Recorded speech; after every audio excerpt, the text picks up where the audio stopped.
இன்னைக்கு தேர்ஸ்டே ஆடி அமாவாசையும் கூட 2 நாளா எனக்கு உடம்பு சரியில்ல. இன்னைக்கு கொஞ்சம் பரவாயில்ல.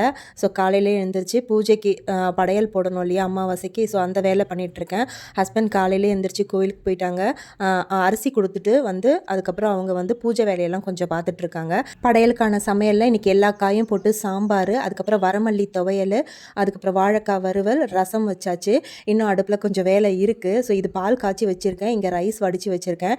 இது வந்து பால் பாயாசம் பண்ணியிருக்கேன். அதுக்கப்புறம் வடை போடணும், அப்பளம் போடணும். ஸோ பூஜை வேலை ஆல்மோஸ்ட் முடிஞ்சிருச்சு. ஏன்னா இன்றைக்கி 12 மணிக்கு இலை போடலாம் அப்படின்றதுனால கொஞ்சம் ரிலாக்ஸாக தான் சமைச்சிட்ருக்கேன். கூடவே கிச்சனையும் அப்படியே க்ளீன் பண்ணிக்கிட்டே இருக்கேன். எனக்கு க்ளீனிங் அப்பப்போ பண்ணிடணும் கிச்சனை. உடம்பு முடியாததுனால 2 நாளாக பிரம்ம முகூர்த்த பூஜையை அப்படியே நிறுத்தி வச்சுருக்கேன். சனிக்கிழமையிலேருந்து மறுபடியும் ஸ்டார்ட் பண்ணிவிடுவேன். இந்த 3 நாள் பண்ணல அப்படின்றதே எனக்கு மனசுக்கு ரொம்ப கஷ்டமாக இருந்துச்சு. பரவாயில்ல, நமக்கு உடம்பு முடியலன்னா என்ன பண்ண முடியும். ஸோ தூக்கமும் எனக்கு சரியாக இல்லை. அதனாலேயே ஹெட்டேக் ரொம்ப அதிகமாக இருந்துச்சு.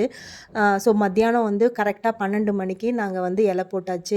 நிறைய பேர் டிஎம்மில் அமாவாசைக்கு கோலம் போடுறது, மணி அடிக்கிறது இதெல்லாம் பண்ணக்கூடாதா, பண்ணலாமா அப்படின்னு நிறைய பேர் கேட்டிருந்தீங்க. யூஸ்வலாக பண்ணக்கூடாது. நான் வந்து அமாவாசைக்கு சுவாமி பூஜை பண்ண மாட்டேன். எப்போவுமே எங்கள் முன்னோர்கள் பூஜை தான் பண்ணுவேன். ஸோ முன்னோர்களுக்கு பூஜை பண்ணும்போது கண்டிப்பாக வாசலில் கோலம் போடக்கூடாது. அதே மாதிரி மணி அடித்தும் முன்னோர்களை வழிபடக்கூடாது. ஸோ சாமி கும்பிட்டு நல்லபடியாக சாப்பிட்டோம். பாய்.